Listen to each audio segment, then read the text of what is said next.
Hello, good morning everyone. मैं अनिल कुमार आज पुनः आप लोगों का आपके सबसे पसंदीदा YouTube channel Anil English classes में मैं हार्दिक स्वागत करता हूं। पिछले क्लास में हम लोग जहां तक पढ़ाई कर लिए थे, आज उनसे आगे की पढ़ाई करेंगे। पिछले क्लास में आप लोगों ने देखा था जो प्रेजेंट परफेक्ट कंटिन्यूअस टेंस यानी प्रेजेंट का चौथा पार्ट स्टार्ट हुआ था, और प्रेजेंट के चौथा पार्ट में आपने देखा था डिफिनेशन, एग्जाम्पल, स्ट्रक्चर, आइडेंटिफिकेशन, ये सारे चीज समाप्त हो गया था और स्ट्रक्चर का काम स्टार्ट हुआ था। पिछले क्लास में देखे होंगे आप लोगों ने जो मैं स्ट्रक्चर फॉर अफर्मेटिव सेंटेंस का जिक्र कर रहा था। एक बार ध्यान से फिर देखिएगा। एस, ये है टी, टी के बाद क्या होता है R U C T U R E. Structure for affirmative sentence, ये प्रेजेंट परफेक्ट कंटिन्यूअस का अब हम लोग जो स्टार्ट क्या किए हैं, स्ट्रक्चर बेस्ड जो काम होता है। सबसे पहले इसमें किसका काम होता है, स्ट्रक्चर फॉर अफर्मेटिव सेंटेंस, यानी वाक्य जब अफर्मेटिव में रहेगा तो उसे अंग्रेजी में किस संरचना के द्वारा, किस स्ट्रक्चर के द्वारा अंग्रेजी में क्या करेंगे, convert.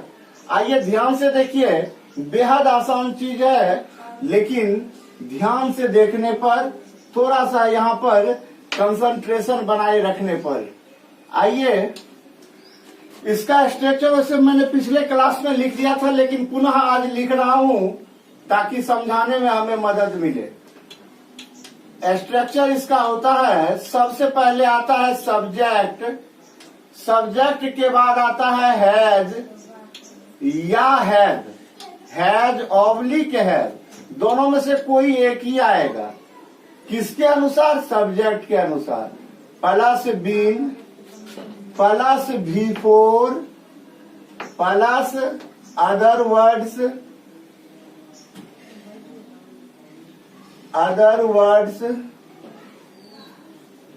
Plus POT, other words, plus P dot O dot T, plus full stop. थोड़ा सा ध्यान से देखिएगा, स्ट्रक्चर को हम थोड़ा समझा रहे हैं। ये हैज और हैव जो है, ये क्या है, ऑक्सिलरी वर्ब, सहायक क्रिया है। ये ऑक्सिलरी वर्ब जो होता है, ये हमेशा आता है अकॉर्डिंग टू सब्जेक्ट। किसके according, according to subject. A to subject लिखे हैं, A for according to subject, according to subject. अब देखिए, आप सभी को मालूम है यदि सब्जेक्ट सिंगुलर होगा, सब्जेक्ट यदि हम लोगों का सिंगुलर होगा तो ये लेकर आता है हैज। जब हम लोगों का सब्जेक्ट प्लूरल होता है, जब हम लोगों का सब्जेक्ट प्लूरल होता है, तब यह लेकर आता है हैव, है ना। सिंगुलर सब्जेक्ट के साथ हैज, प्लूरल सब्जेक्ट के साथ हैव। इसमें भी एक ध्यान देने योग्य बातें हैं। ध्यान देने योग्य बातें क्या है,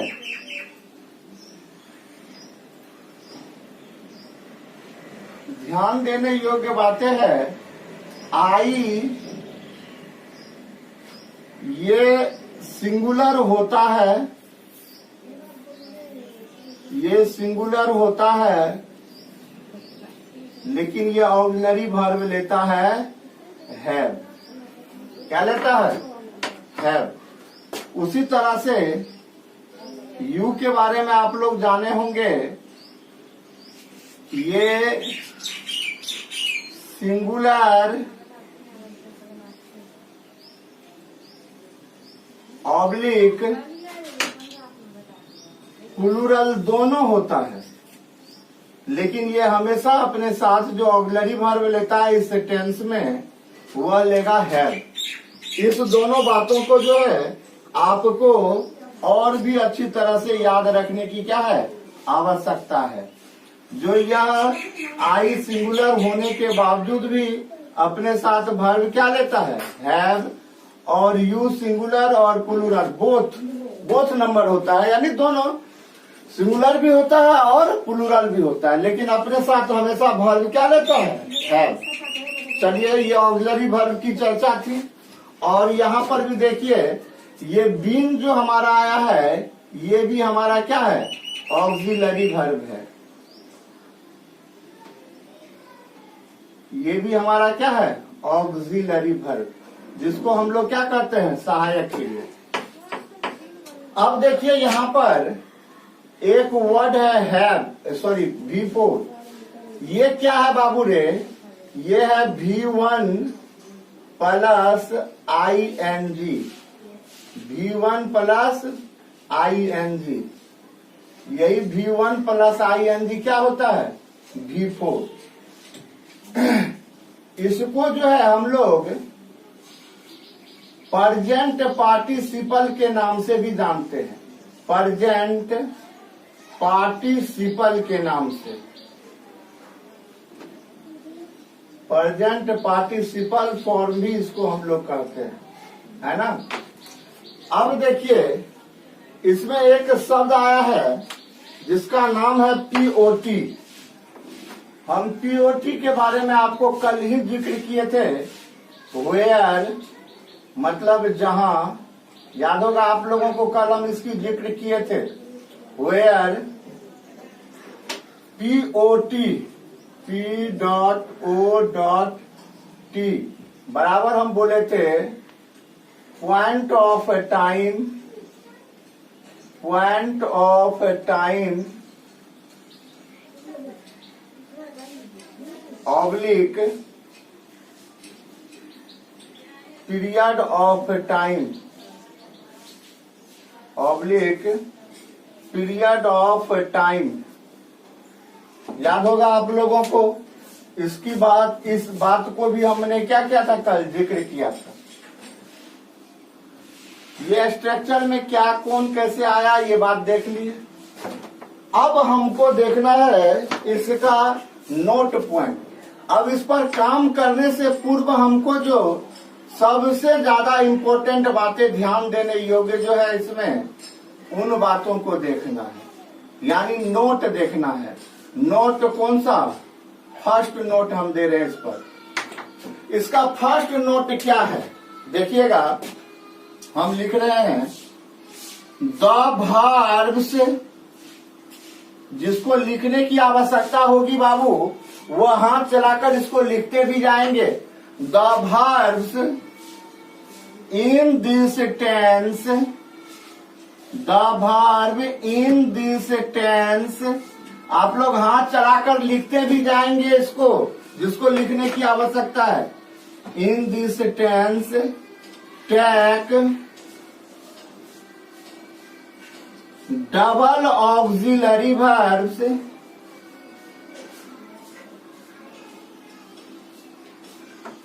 double auxiliary verbs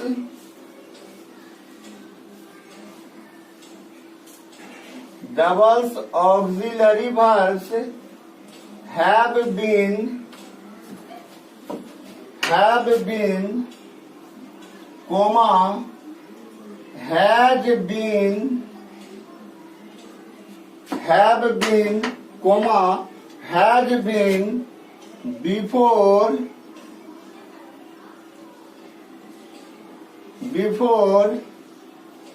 themselves, before themselves। ध्यान देके देखिएगा बाबू क्या कह रहा है।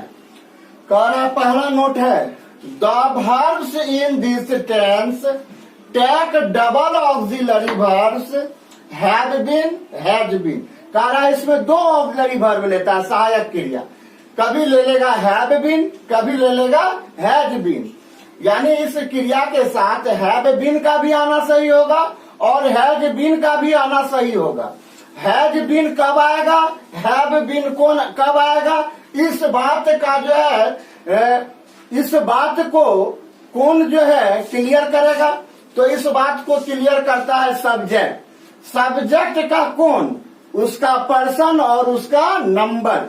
जो सब्जेक्ट किस पर्सन में है और किस नंबर में है, इस बात की जानकारी के अनुसार ही या तो हैव बीन आएगा या तो हैज बीन आएगा।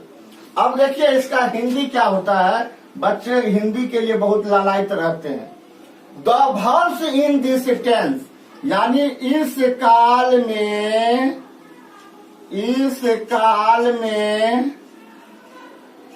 क्रियाएं, इस काल में क्रियाएं अपने पहले या बोल सकते हैं स्वयं से पहले, अपने पहले या स्वयं से पहले या बोल सकते हैं खुद से पहले। इस काल में क्रियाएं अपने पहले या स्वयं से पहले या खुद से पहले दो सहायक क्रियाएं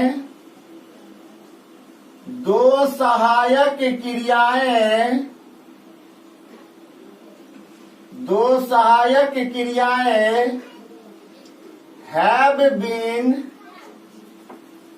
दो सहायक क्रियाएं have been comma has been लेता है। पहला स्टार पॉइंट यानी पहला note, the verbs in this tense take double auxiliary verbs have been, has been before themselves। कहने का अर्थ हुआ इस काल में क्रियाएं अपने पहले या स्वयं से पहले या खुद से पहले दो सहायक क्रियाएं हैव बीन हैज बीन लेता है। अब हैव बीन लेगा, कभी हैज बीन लेगा, हैव बीन लेगा या हैज बीन लेगा। इस बात को क्लियर कौन करेगा, इस बात को क्लियर करेगा सब्जेक्ट। सब्जेक्ट भी किस आधार पर, अपने पर्सन और अपने नंबर के आधार पर। जो सब्जेक्ट किस पर्सन और किस नंबर में है उस आधार पर ये क्या आएगा। इसके लिए मैं आपको बता दिया हूं, जब सब्जेक्ट सिंगुलर होगा तो हैव, सब्जेक्ट जब प्लूरल होगा तो हैव। नोट में भी लिखा है जो आई फर्स्ट पर्सन का सिंगुलर होता है लेकिन इस टेंस में हमेशा हैव लेगा। यू भी सिंगुलर और प्लूरल बोथ नंबर होता है, सिंगुलर भी होता है प्लूरल भी होता है, लेकिन अपने साथ ये हमेशा ऑक्सिलरी वर्ब हैव लेता है। कोई दिक्कत? जिसको लिखना है बाबू थोड़ा सा जल्दी से हाथ चलाकर लिखिए। मैं अब सेकंड पॉइंट का डिस्कशन करूंगा, यानी सेकंड नोट का डिस्कशन करूंगा। थोड़ा सा हाथ चलाकर लिखिए तेजी से।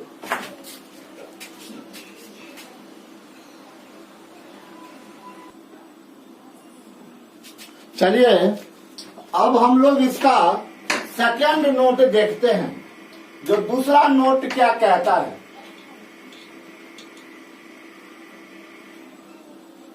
ध्यान से देखिएगा बोर्ड पर। The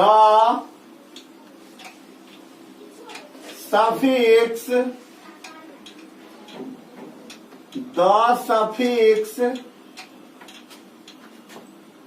ing, the suffix ing is added to the verb. The suffix ing is added to the verb. कह रहा है क्रिया में सफिक्स आगे जो जुड़ता है किसी भी वर्ड में बाबू, आगे में जो कुछ जुड़ता है उसी को सफिक्स कहा जाता है। हिंदी में इसको प्रत्यय कहा जाता है। हिंदी इसलिए नहीं लिखा है, थोड़ा सा ये अजीब सा लगता है पढ़ते हैं।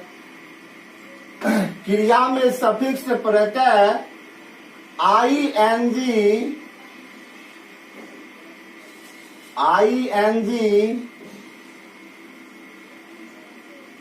जोड़ा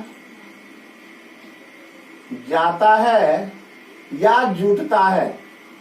क्रिया में सफिक्स प्रत्यय ing जोड़ा जाता है या जुटता है। कहने का अर्थ है, अब इस पर थोड़ा सा एग्जाम्पल को देख लीजिए। सफिक्स के बारे में क्या बोले? The letters which is added after the word to make a new word is known as suffix. यानी जो कोई शब्द के बाद में जो जुड़ता है उसी को क्या कहा जाता है? सफिक्स कहा जाता है। जैसे इसमें आएगा प्ले, सपोज कीजिए, तो ये प्ले जो है इस वर्ब में नहीं आएगा, यानी इस वर्ब में नहीं, इस टेंस में प्ले नहीं आएगा। इस टेंस में आएगा क्या? तो हमारा वर्ब में क्या जुटा जाएगा? वर्ब में सफिक्स ing, यानी प्ले है तो इसमें जुटेगा ing, है ना। तब जो ये वर्ब का निर्माण होगा उस वर्ब का प्रयोग जो है इस टेंस में किया जाएगा। यानी ये जो वर्ब बना प्लेइंग, इस वर्ब का प्रयोग जो है जनरली इस टेंस में किया जाएगा। एक और एग्जांपल देखिए, जैसे मैं लिखता हूं राइट मतलब क्या होता है? लिखना। तो राइट का प्रयोग इस टेंस में नहीं किया जाएगा, तो इस टेंस में किया जाएगा। तो राइट में जो है, यानी ई जब ing सफिक्स जब जुड़ता है तो लास्ट अक्षर जो ई होता है वो क्या होता है? हट जाता है। तो इसमें क्या जुटेगा? सफिक्स ing, और सफिक्स जब ing जुटेगा तब जो वर्ब का निर्माण होगा उस वर्ब का प्रयोग जो है इस टेंस में किया जाएगा।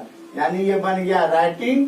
तब जाकर इस टेंस में जो है ing लगने के बाद जो वर्ब बनता है उसका प्रयोग किया जाएगा।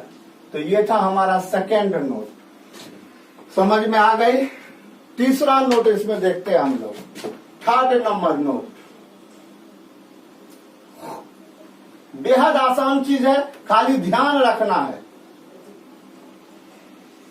तीसरा नंबर नोट क्या कह रहा है सो सुनिएगा। कुछ नहीं है, जो स्ट्रक्चर है उसी बात को बता रहा है। Subject plus auxiliary verbs, auxiliary verbs में कौन? ऑक्सिलरी वर्ब्स में कौन आएगा? हैज बीन, या क्या आएगा? Have been. ऑक्सिलरी वर्ब्स में कौन? या तो हैज बीन या तो हैव बीन। यानी इस टेंस में ये दोनों आता है, वो प्रयोग करने पर तो दोनों में से हमको क्या करते हैं? एक ही लेते हैं। Plus principal verb, principal verb समझते होंगे, मुख्य क्रिया कहा जाता है बाबू। प्रिंसिपल वर्ब, प्रिंसिपल वर्ब जो होगा बाबू वह जो है किस रूप में होगा? तो प्रिंसिपल वर्ब जो होगा उस प्रिंसिपल वर्ब में ing क्या होगा? जुटा हुआ होगा। प्रिंसिपल वर्ब में ing क्या होगा? जुटा हुआ। और जब प्रिंसिपल वर्ब में ing जुटा हुआ होगा तब ये क्या बन जाता है? V4। तब इसका क्या नाम हो जाता है? Present participle form. क्या नाम हो जाता है इसका? Present participle form. कोई दिक्कत? देखिए क्या कह रहा है, इसके फॉर्मेशन को दिखा रहा है बाबू। ये कह रहा है सब्जेक्ट आता है, सब्जेक्ट के बाद प्लस में क्या आएगा? Auxiliary verbs. ऑक्सिलरी वर्ब्स में कौन सा? Has been, have been plus principal verb. इसी को मैन वर्ब भी बोला जाता है। ये प्रिंसिपल वर्ब में क्या लगा रहेगा? आईएनजी लगा रहेगा।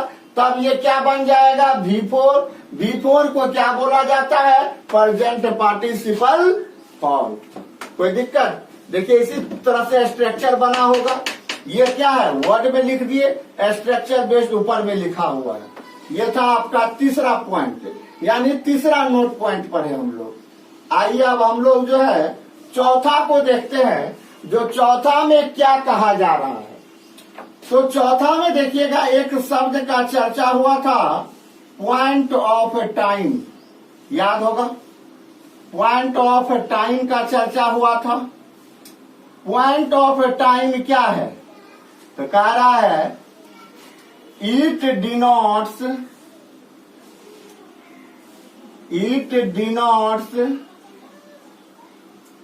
A certain time. It denotes a certain time, यानी ये पॉइंट ऑफ टाइम जो है कह रहा है यह जो है एक निश्चित समय को दर्शाता है। किसको दर्शाता है?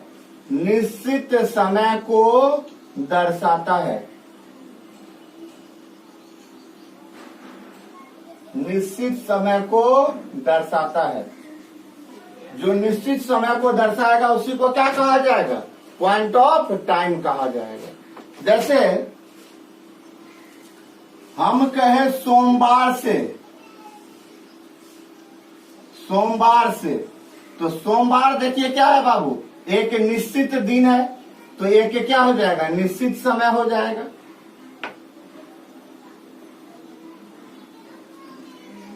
है ना? हम कह दे 1990 से, तो 1990 क्या है बाबू? एक निश्चित वर्ष है। एक निश्चित वर्ष। ये निश्चित वर्ष किसको दर्शाता है? समय को। या निश्चित समय किसमें? दिन के रूप में।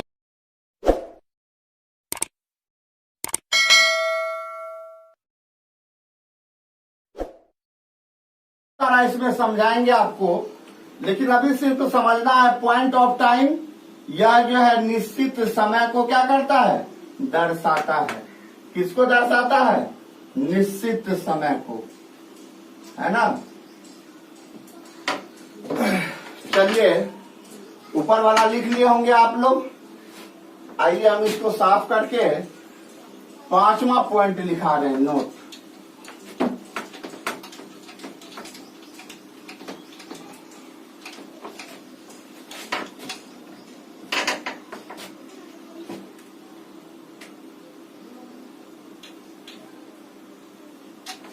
पांचवा हो जाएगा आपका period of time. Period of time ये किस चीज को दर्शाता है? It denotes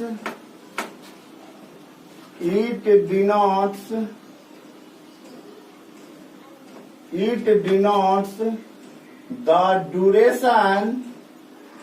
It denotes the duration. It denotes the duration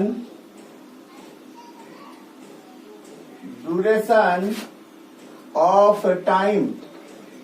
It denotes the duration of time.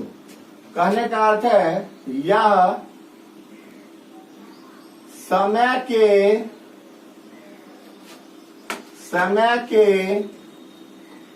अवधि को दर्शाता है, समय के अवधि को दर्शाता है। पीरियड ऑफ टाइम क्या करता है? तो पीरियड ऑफ टाइम जो है यह समय के अवधि को दर्शाता है, यानी समय जो होता है उसके ये अवधि को दर्शाने के लिए आता है, ड्यूरेशन को दर्शाने के लिए आता है। जैसे हम बोले 5 दिनों से,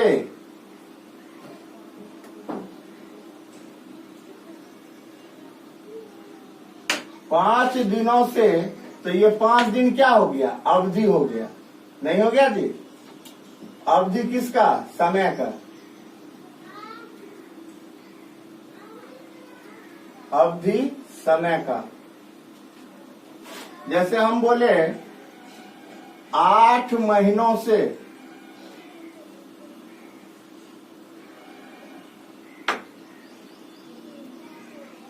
तो ये भी क्या हो गया? अवधि हो गया, किसका? समय का। कोई दिक्कत? एटसेट्रा। इसी तरह से बहुत सारा अभी हम बताएंगे, इसको डिटेल में बताएंगे। अभी सिर्फ हम बता रहे पीरियड ऑफ टाइम। तो पीरियड ऑफ टाइम किसको? ड्यूरेशन को। ड्यूरेशन मतलब अवधि को, है ना। अब पॉइंट ऑफ टाइम किसको? सर्टेन टाइम को, यानी एक निश्चित समय को। कोई दिक्कत? लिख लिए होंगे आप लोग। इसको थोड़ा मैं मिटा रहा हूं, नीचे वाला।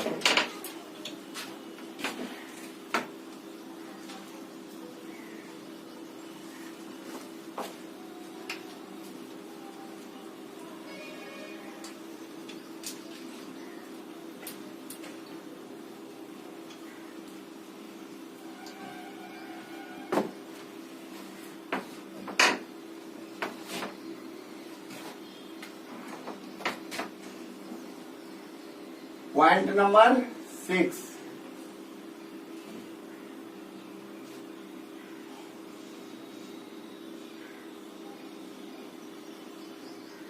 since is used for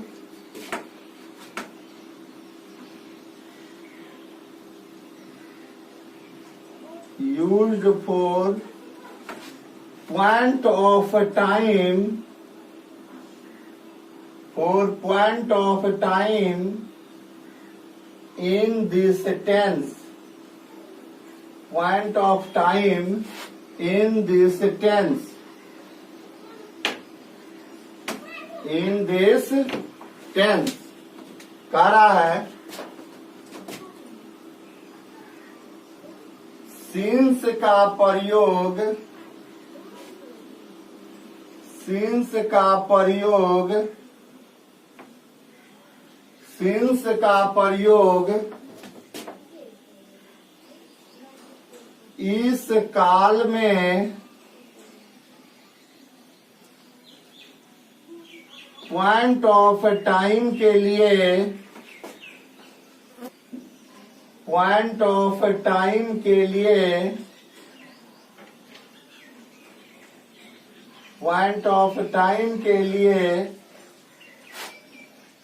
किया जाता है,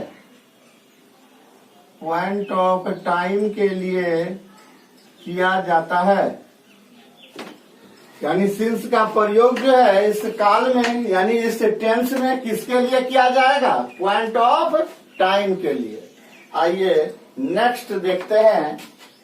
आखिरी इसमें स्टार पॉइंट हम लोग देखते हैं, यानी नोट के रूप में देखते हैं। 4 FOR, 4 is used, 4 is used for, 4 is used for period of time, period of time in this tense, period of time in this tense. क्या कहा जा रहा है, ध्यान से सुनिएगा। कह रहा है फोर का प्रयोग इस टेंस में, या हिंदी कहिएगा तो काल में, पीरियड ऑफ टाइम के लिए, पीरियड ऑफ टाइम के लिए,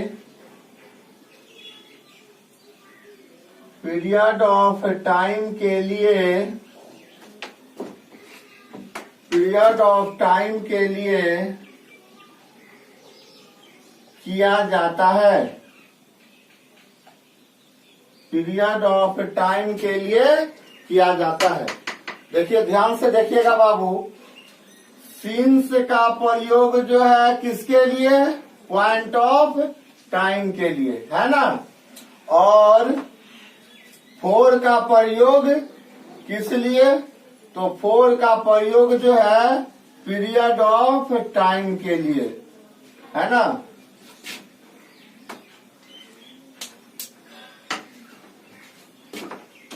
इसको मिटा दूं।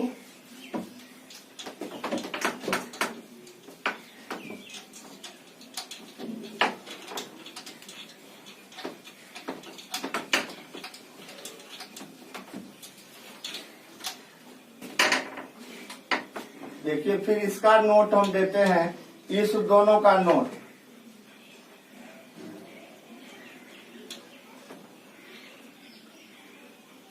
Since oblique four, since oblique four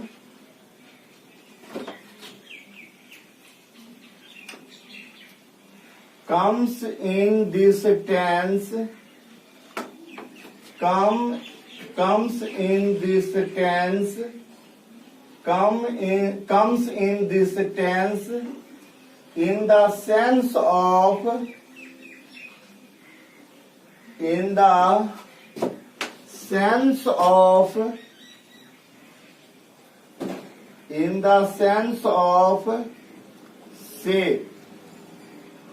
क्या कहा जा रहा है सो सुनिएगा। Since comma four, sorry oblique four, since या फोर, इस काल में, इस काल में, इस काल मतलब इस टेंस में, कौन टेंस में, प्रेजेंट परफेक्ट कंटिन्यूअस टेंस में से के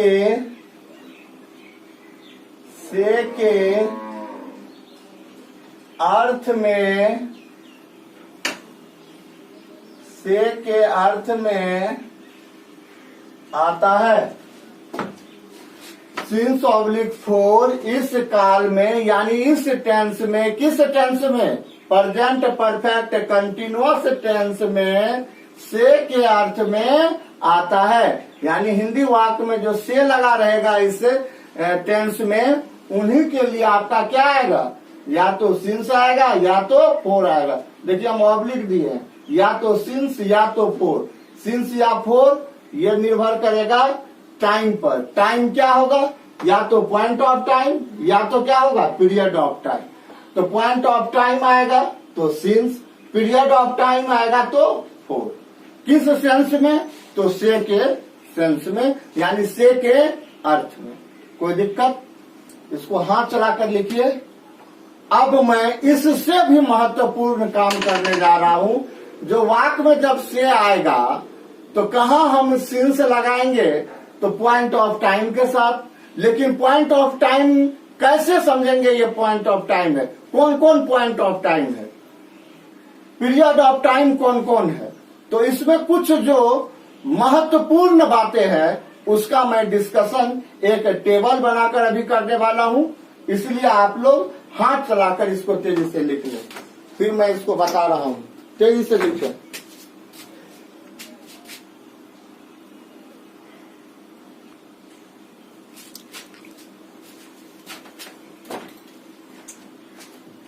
आइए अब हम लोग सिंस और फोर के कंसेप्ट को समझे। इसके लिए हम एक बॉक्स बना रहे हैं।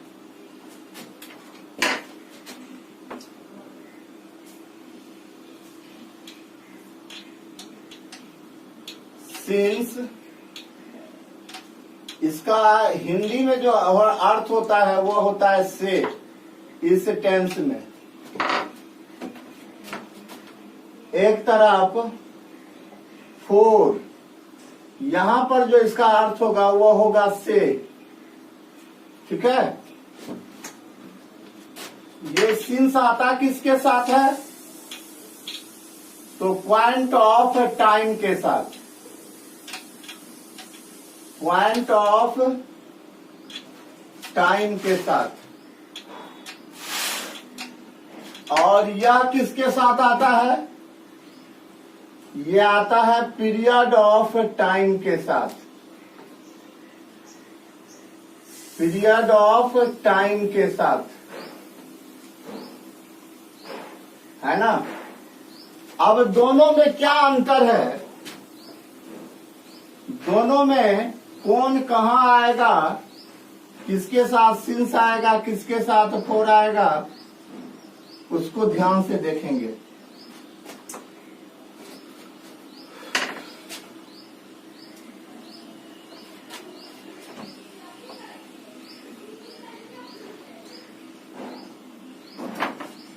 पहला नंबर देखिए, फर्स्ट नंबर, यदि किसी हिंदी वाक्य में वजह से समझते हैं ना, वजह से लगा रहे हैं। ठीक है, वजह से घड़ी का समय होता है। जैसे आप लोगों ने देखा होगा कहीं लिखा रहता है 4 बजे से, कितना भी वजह से यदि दिया रहे, 4 बजे से, 2 बजे से,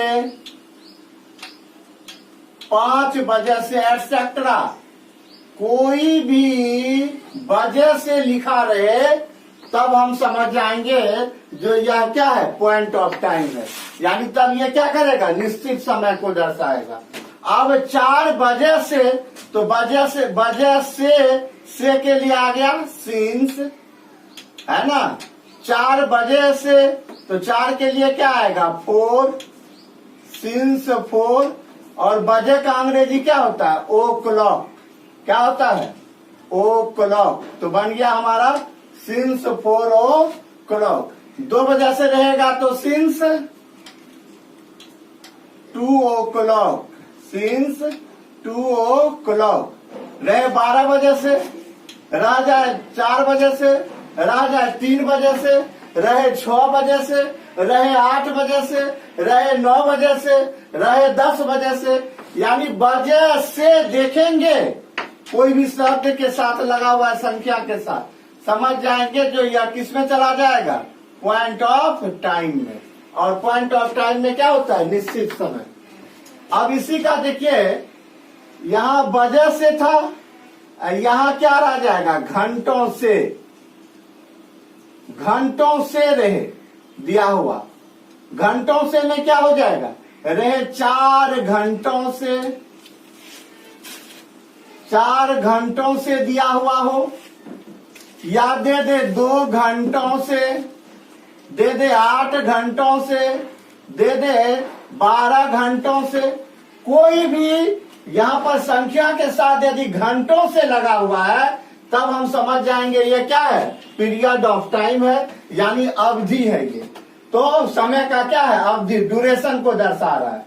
तो अब यहाँ से के लिए क्या आ जाएगा, 4, 4 के लिए क्या आ जाएगा, 4, 4, 4।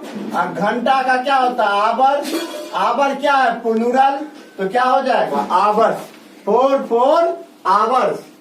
2 घंटों से है, तो 2 घंटों से क्या हो जाएगा, 4, 2 का क्या हो जाएगा, 2। और यहाँ पर घंटों से है, तो क्या हो जाएगा, आवर्स, 4, 2 आवर्स। अब इसी तरह से कोई भी घंटों से लगा हुआ होगा, 8 घंटों से 7 घंटों से किसी भी तरह से लगा हुआ होगा तो आप उनके साथ जो है इसी तरह से प्रयोग करेंगे और उसको किसके अंतर्गत रखेंगे, पीरियड ऑफ टाइम के अंतर्गत। और जब वजह से रहे तब हम उसको किसके अंतर्गत रखेंगे, पॉइंट ऑफ टाइम के अंतर्गत।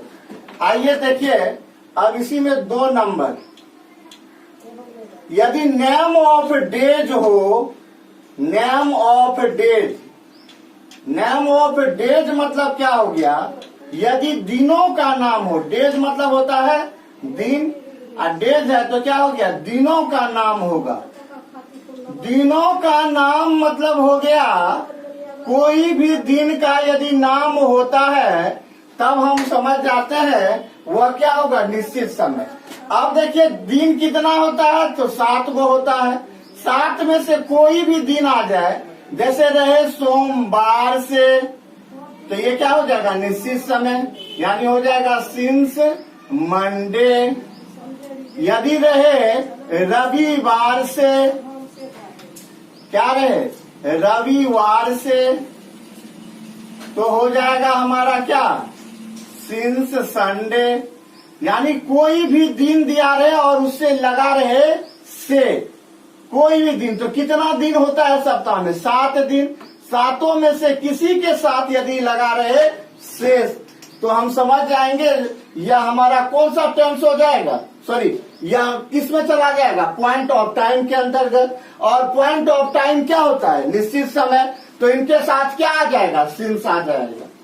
इसी के अपोजिट यदि नेम ऑफ डेज ना रहकर रहे नंबर ऑफ डेज, क्या दिया हुआ हो, number of days, number of days मतलब क्या हो गया, दिनों की संख्या। यहां पर दे दे दिनों की संख्या,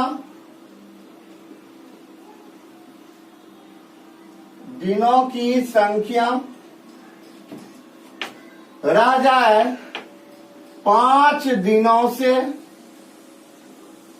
तो ये क्या हो जाएगा, पीरियड ऑफ टाइम हो जाएगा। 5 दिनों से रह जाए 2 दिनों से, रह जाए 12 दिनों से, रह जाए 20 दिनों से, यानी कोई भी संख्या लगा रहे और दे दिनों से, समझ जाएंगे चला जाएगा ये किस में, पीरियड ऑफ टाइम में। और जब यह पीरियड ऑफ टाइम में जाएगा तो क्या लेगा, 4। तो देखिए यहाँ पर से के लिए क्या आ गया, 4। 5 का क्या हो जाएगा, 5। और दिन का क्या होता है, डे, 1 से अधिक है तो डेज हो जाएगा। 2 दिनों से तो 4 आ जाएगा। 2 का क्या हो जाएगा, 2। और दिन का क्या होगा, डे, डे में क्या लग जाएगा, एस। 4 2 डेज, 2 दिनों से, है ना, समझ में आ गई। नेम ऑफ डेज रहेगा तो आ जाएगा पॉइंट ऑफ टाइम में, और नंबर ऑफ डेज रहेगा तो चला जाएगा पीरियड ऑफ टाइम में। आइए इस तरह से अब हम इसमें तीसरा चीज देखते हैं। यदि नेम ऑफ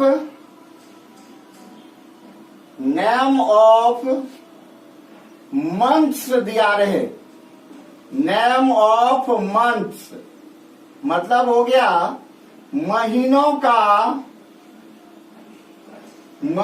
का नाम दिया रहे। कोई भी महीना, कितना महीना होता है साल में, 12 महीना, रह जाए अप्रैल से, रह जाए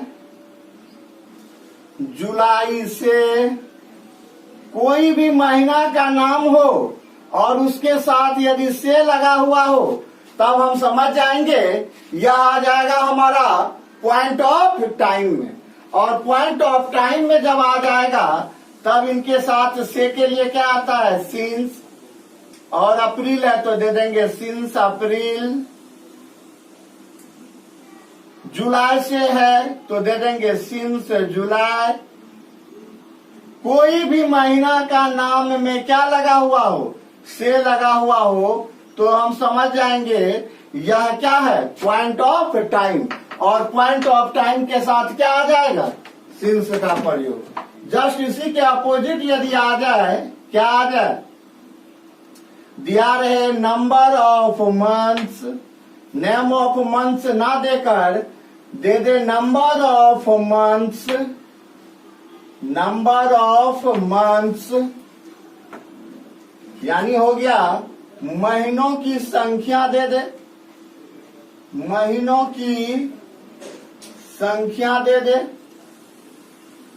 तब क्या होगा, तब वह हो जाएगा पीरियड ऑफ टाइम। अब महीनों की संख्या रहे, दे दे 4 महीनों से।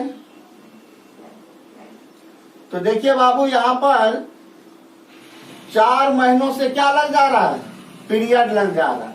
तो हो जाएगा 4, 4 का क्या हो जाएगा 4, और महीनों का क्या हो जाएगा मंथ्स, यानी 4 मंथ्स। यदि 4 महीनों के जगह रहे 8 महीनों से, 8 महीनों से क्या हो जाएगा 4, 8 का क्या हो जाएगा 8, महीनों का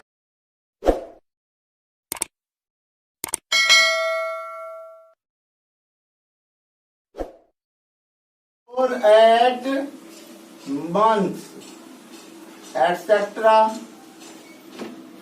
है ना। यदि नेम ऑफ ईयर्स रहे, कोई भी वर्ष का क्या हो नाम हो, नेम ऑफ ईयर्स,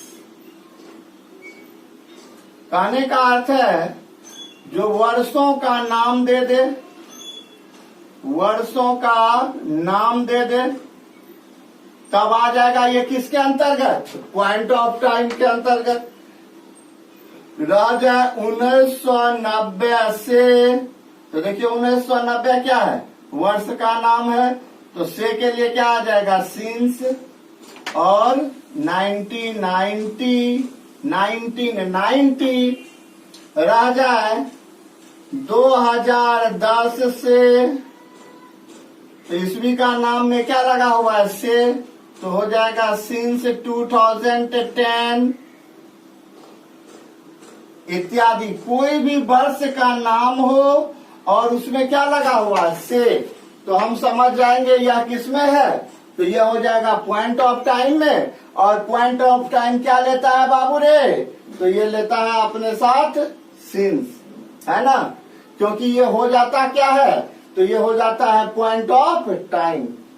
आइए नेक्स्ट देखते हैं, इसी के अपोजिट यदि रहे दिया हुआ, क्या दिया हुआ रहे, नेम के जगह आ जाए नंबर ऑफ ईयर्स, क्या आ जाए number of years, number of years मतलब क्या हो जाएगा, वर्षों की संख्या ना देकर, हाँ सॉरी वर्षों की नाम ना देकर क्या आ जाए संख्या आ जाए, तब यह आ जाता है पीरियड ऑफ टाइम के अंतर्गत। जैसे लिखा रहे 5 वर्षों से, 5 वर्षों से, तो ये ड्यूरेशन हो जाएगा पीरियड ऑफ टाइम।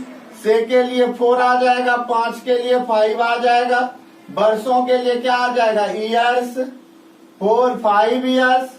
लिखा रहे 8 वर्षों से, 8 वर्षों से लिखा रहे, तब से के लिए क्या आ जाएगा 4, 8 के लिए क्या आ जाएगा 8, और वर्षों के लिए क्या आ जाएगा ईयर्स एटसेट्रा। इसी तरह से कोई भी नंबर दे दे और लगा रहे वर्षों से, समझ जाएंगे ये चला जाएगा किसमें, point of time, sorry period of time में। 5वां नंबर देखिए बाबू, यदि लिखा रहे सुबह से, लिखा रहे शाम से, लिखा रहे रात से, लिखा रहे बचपन से, बचपन से, लिखा रहे कल से, एटसेट्रा, इस तरह की बात हो जिससे निश्चित समय का बोध हो। तो सुबह से निश्चित समय हो जाएगा, तो हो जाएगा सिंस मॉर्निंग।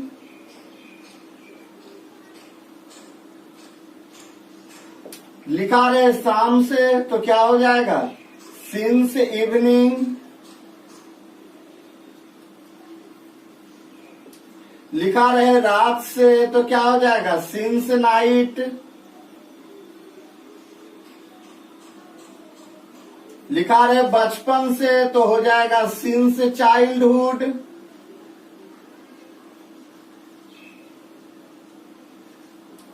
लिखा रहे कल से यानी बीता हुआ कल से या आने वाला कल से तो हो जाएगा सिंस यस्टरडे। अरे बीता हुआ ना रह के आने वाला से तो सिंस क्या हो जाएगा, टुमोरो। एक ही चीज है, etc। इस तरह की बात रहे तो वह भी किसके अंतर्गत आ जाएगा, पॉइंट ऑफ टाइम के अंतर्गत। अब इसी के अपोजिट आ जाए, क्या आ जाए, देखिए क्या आ जाए। लिखा रहे कुछ वर्षों से, वर्ष यहाँ निश्चित है नहीं है, तब क्या हो जाएगा फॉर। कुछ का क्या हो जाएगा सम, वर्षों का क्या हो जाएगा ईयर्स, फॉर सम ईयर्स। लिखा रहे कुछ दिनों से, कुछ दिनों से तो क्या हो जाएगा फॉर सम, दिनों का क्या हो जाएगा डेज। लिखा रहे अनेक वर्षों से या अनेक दिनों से तो क्या हो जाएगा फॉर, अनेक का क्या हो जाएगा सेवरल या मेनी भी दे सकते हैं। वर्षों से है तो क्या हो जाएगा ईयर्स। यदि दिया रहे अनेक दिनों से, अनेक दिनों से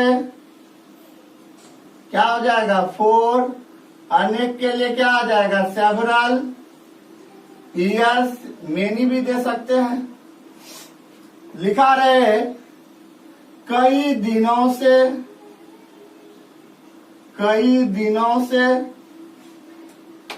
इस तरह की बातें जिससे कि निश्चितता का बोध ना होता हो तो उसके साथ क्या आ जाएगा फॉर, फॉर मेनी या सेवरल भी दे सकते हैं, डेज एटसेट्रा, एटसेट्रा।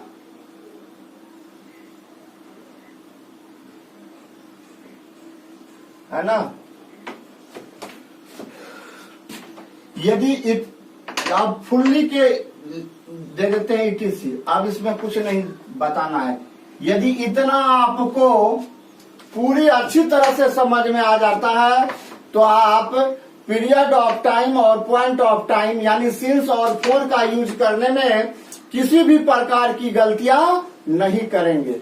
लेकिन इतनी बातें जो है आपके दिमाग में हमेशा बरकरार रहे तो आपको ना सिंस के प्रयोग में और ना ही फॉर के प्रयोग में किसी भी प्रकार का क्या होगा दिक्कत होगा।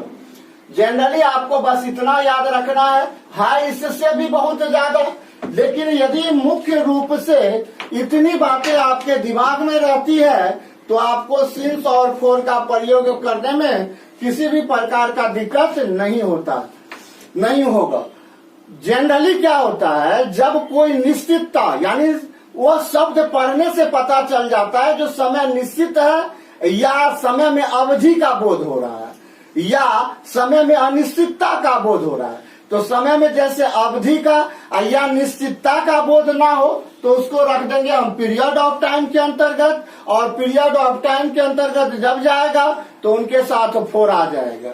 जब देखेंगे कोई निश्चित समय हो तो वह आ जाएगा पॉइंट ऑफ टाइम के साथ, और उन शब्द के साथ यानी उस समय के साथ सिंस का प्रयोग किया जाएगा। ये सिंस और फॉर का प्रयोग जो होता है तो जनरली सिंस और फॉर जो आता है बाबू रे या किसके लिए आता है? सिंस और ये फोर का प्रयोग जो होता है जनरली टाइम के लिए होता है। टाइम मतलब समय के लिए होता है। जनरली ये किसके लिए होता है बाबू? टाइम के लिए। सिंस या फोर का प्रयोग जनरली जो होता है, मुख्य रूप से जो होता है वो होता है टाइम के लिए। किसके लिए? टाइम के लिए। कोई दिक्कत? इसको यदि लिखना हो, लिखना तो पड़ेगा ही, बेहद आवश्यक चीज है, क्योंकि यहाँ पर सिंस और फोर के प्रयोग में बहुत सारे बच्चे गलत करते हैं। यदि आप चाहते हैं हमारी कहीं भी गलतियां ना हो तो इस बातों को हमेशा ध्यान में रखिए। मैं इसे समझा भी दिया हूं और इससे बाहर आपको सिंस और फोर का प्रयोग रहेगा भी नहीं, इतना दिमाग में रहेगा तो किसी भी प्रकार के एग्जामिनेशन में सिंस और फोर का प्रयोग करने में आपको दिक्कत नहीं होगा। यदि लिखना हो तो हाथ चलाकर लिखिए तेजी से। मैं कुछ और बातें बताऊंगा, जल्दी हाथ चलाकर लिखिए, तेजी से हाथ चलाकर लिखिए।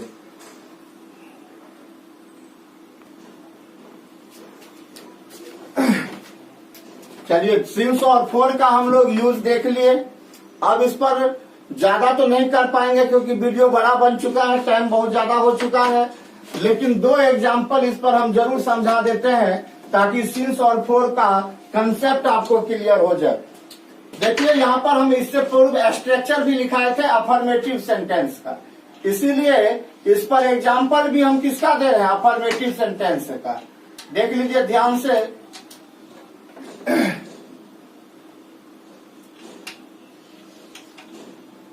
सोनू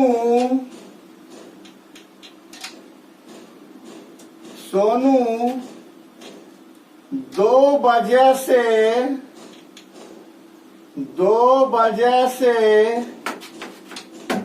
इस मैदान में, सोनू 2 बजे से इस मैदान में क्रिकेट खेल रहा है। क्रिकेट खेल रहा है।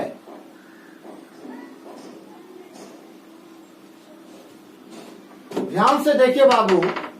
अब देखिए, सबसे पहले तो इसे हिंदी वाक्य को हम पहचानेंगे तो देखिए, रहा है, रही है के साथ समाप्त हो रहा है, यानी इस क्रिया की समाप्ति जो है, एंडिंग जो हो रही है वह किसके साथ हो रही है?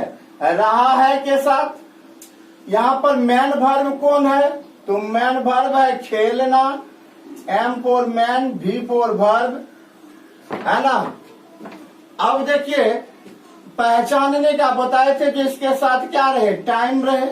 तो देखिए 2 बजे से है तो 2 बजे से ये क्या हो गया? टाइम हो गया। पिछले एग्जाम्पल जब हम दिए थे तो बताए थे, जो आपको ये नहीं पता चलेगा अभी जो ये कौन सा है, पीरियड ऑफ टाइम है या पॉइंट ऑफ टाइम है, लेकिन अब आपको पता चल जाएगा जो ये टाइम में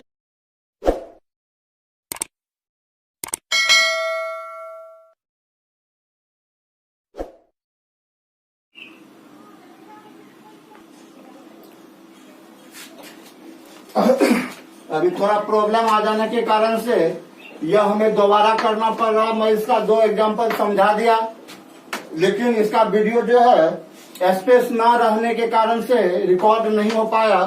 देखिए, अब हम फिर इसको बताने जा रहे हैं। देखिए, एग्जाम्पल है, सोनू 2 बजे से इस मैदान में क्रिकेट खेल रहा है। तो सबसे पहले अब इसको हम पहचानेंगे। तो देखिए, इसकी वर्ब क्या है? खेलना। इसकी समाप्ति किसके साथ हो रहा है? रहा है के साथ, यानी क्रिया की समाप्ति किसके साथ हो गई? एंडिंग विथ रहा है। मैन वर्ब क्या हो गया इसका? खेलना। और देखिए, ये सिर्फ पहचान नहीं हुआ, क्योंकि अब जानते हैं रहा है, रही है, ये पहचान प्रेजेंट कंटिन्यूअस का भी है। तो प्रेजेंट परफेक्ट कंटिन्यूअस का क्या होगा? तो ये इसके साथ साथ इसमें समय सूचक शब्द हो। तो देखिए, 2 बजे से दिया हुआ है, यानी ये हमारा क्या हो गया? समय सूचक शब्द। अब जो है, जब हम ये टेंस का डिफिनेशन समझा रहे थे, उस वक्त जो एग्जाम्पल दिए थे, तभी हम आप लोगों को बोले थे जो आपको इसका एग्जाम्पल, ये टाइम जो है किसमें है ये नहीं समझ में आएगा, लेकिन अभी तुरंत बता दिए हैं फोर और सिंस के बारे में। अब आप लोग बता सकते हैं, कोई भी वजह से लगा रहता है तो ये क्या हो जाता है, point of time, point of time. तो अभी तुरंत आप लोग पढ़े हैं, पॉइंट ऑफ टाइम के साथ किसका प्रयोग होता है, सिंस का प्रयोग होता है। कोई दिक्कत? अब इस दो बातें से, यानी इस टाइम के द्वारा और इसके समाप्ति वर्ग की जो समाप्ति है, इसके द्वारा हम पहचान गए जो यह लाइन जो है, यह पंक्ति जो हिंदी वाक्य जो है, यह प्रेजेंट परफेक्ट कंटिन्यूअस टेंस में है।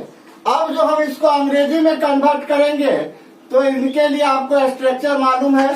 सबसे पहले क्या आ जाएगा, सब्जेक्ट। सब्जेक्ट कौन है, सोनू, तो यहाँ पर रख दिया हमने सोनू। सोनू के साथ हैव बीन आएगा या हैज बीन आएगा, तो सोनू है थर्ड पर्सन का सिंगुलर, इसके साथ क्या आएगा, has been. Sonu has been, Sonu has been. अब इसके साथ क्या आएगा जी, सोनू हैज बीन आ गया, सब्जेक्ट प्लस हैज बीन या हैव बीन के बाद क्या आता है, वर्ब का चौथा। तो वर्ब यहाँ पर क्या है, खेल रहा है, खेलना है, तो खेलना का क्या होता है, प्ले। प्ले का चौथा रूप क्या हो जाएगा, प्लेइंग, बन गया सोनू हैज बीन प्लेइंग। क्या खेल रहा है, क्रिकेट। देखिए यहाँ क्रिकेट भी आया है और इस मैदान में भी आया है। तो याद कीजिए, अदर वर्ड्स में हम ऑब्जेक्ट कम्प्लीमेंट दो शब्द बताते हैं, तो क्रिकेट हो गया ऑब्जेक्ट, इस मैदान में हो गया कम्प्लीमेंट। तो अदर वर्ड्स में पहले हम ऑब्जेक्ट को रखेंगे, तो प्लेइंग क्या हो जाएगा, क्रिकेट। क्रिकेट के बाद क्या आ जाएगा, अदर वर्ड्स का कम्प्लीमेंट। तो कम्प्लीमेंट क्या है, इस मैदान में, मैदान में, तो इन दिस क्या हो जाएगा, फील्ड, इन दिस फील्ड। अब क्या रखेंगे, पीओटी, यानी पॉइंट ऑफ टाइम या पीरियड ऑफ टाइम। तो देखिए यहाँ दो वजह से है, पॉइंट ऑफ टाइम है तो पॉइंट ऑफ टाइम के साथ क्या आता है, सिंस। दो बजे है तो दो का क्या होता है, टू। अब बजे का क्या हो जाएगा, ओ क्लॉक। यानी टोटल हमारा क्या बन गया, Sonu has been playing cricket in this field since 2 o'clock। एक और एग्जांपल देख लीजिए बाबू, रानी और सोनी, रानी और सोनी 5 घंटों से इस कमरे में मांस पका रही है, मांस पका रही है। आइए सबसे पहले हम इसको पहचानते हैं। तो देखिए बाबू, यहाँ पर रहा है, रही है के साथ इसकी क्या हो रही है, समाप्ति। यानी मुख्य क्रिया जो है उसकी समाप्ति किसके साथ, रहा है रही के साथ हो रहा है। मुख्य क्रिया यानी मेन वर्ब है कौन, पकाना, इसकी समाप्ति किसके साथ हो गया, रहा है रही है के साथ। इससे तो प्रेजेंट कंटिन्यूअस भी हो सकता है। इसके साथ साथ यदि समय सूचक शब्द वाक्य में होगा तब जाकर ये प्रेजेंट परफेक्ट कंटिन्यूअस होगा। तो यहाँ ध्यान दीजिए, 5 घंटों से है, इसका मतलब ये समय सूचक शब्द हो गया। और जब यह समय सूचक शब्द हो गया बाबू रे, तो पहले तो हम नहीं पहचान सकते थे जो ये पॉइंट ऑफ टाइम है या पीरियड ऑफ टाइम, लेकिन आज से पहचानने लगेंगे क्योंकि इससे पहले जिक्र हुआ है। 5 घंटों से, तो घंटों से लगा है यानी अवधि है, इसका मतलब ये चला जाएगा पीरियड ऑफ टाइम में। तो ये तो टाइम है, लेकिन कौन सा टाइम हो जाएगा, पीरियड ऑफ टाइम। और जब यह पीरियड ऑफ टाइम तो अपने साथ क्या लेगा, 4 लेगा, है ना। चलिए, जब इस 2 प्रकार की बातों को देख लेते हैं तब हम समझ जाते हैं जो यह हिंदी का वाक्य जो है यह हमारा किसमें हो जाएगा, प्रेजेंट परफेक्ट कंटिन्यूअस टेंस में। अब जो इसको अंग्रेजी में कन्वर्ट करेंगे, क्या हो जाएगा अंग्रेजी में कन्वर्ट करेंगे तो सबसे पहले क्या आएगा, सब्जेक्ट। इसका स्ट्रक्चर तो इससे पूर्व भी हम लिखे हैं, फिर भी एक बार लिख देते हैं बोर्ड पर। Subject plus has oblique have plus been plus V4 plus other words plus point of time oblique period of time plus full stop. तो यहाँ देखिए सब्जेक्ट का जो बात हो रहा है, तो सब्जेक्ट एक नहीं दो है, रानी और Soni. Rani third person singular, Soni third person singular, दोनों मिलकर थर्ड पर्सन प्लूरल, है ना। तो हो जाएगा रानी एंड सोनी, दोनों हो गया। अब जो है इसके साथ है जाएगा या है, तो दो प्लूरल हो गया तो हैव आएगा। हैव के बाद क्या आएगा, बीन। बीन के बाद क्या आएगा, बिफोर। बिफोर यहाँ पर क्या है, मांस पका रही है। पकाना, पकाना का क्या होता है, कुक। कुक का चौथा रूप क्या हो जाएगा, कुकिंग। क्या पका रही है, मांस, तो कुकिंग। मीट, मीट क्या हो जाएगा, ऑब्जेक्ट। और इस कमरे में क्या हो गया, कॉम्प्लीमेंट। तो cooking meat in this room, cooking meat in this room, in this room क्या हो गया, कॉम्प्लीमेंट। अब क्या देंगे बाबू, पीओटी। पीओटी यहाँ पर क्या है, 5 घंटों से, तो ये पीरियड ऑफ टाइम है, तो इसके साथ क्या आ जाएगा, 4। 5 का क्या हो जाएगा, 5। घंटों का क्या हो जाएगा, आवर्स। पूरा बन गया हमारा। Rani and Soni have been cooking meat in this room for 5 hours. आज बस इतना ही रहेगा, क्योंकि बहुत ज्यादा वीडियो बड़ा हो गया है, टाइम बहुत ज्यादा हो गया है। इससे ज्यादा बताएंगे तो बहुत ज्यादा बड़ा वीडियो हो जाएगा, देखने में प्रॉब्लम और हमको अपलोड करने में भी प्रॉब्लम होगा। तो आज बस इतना ही रहेगा। Thanks a lot.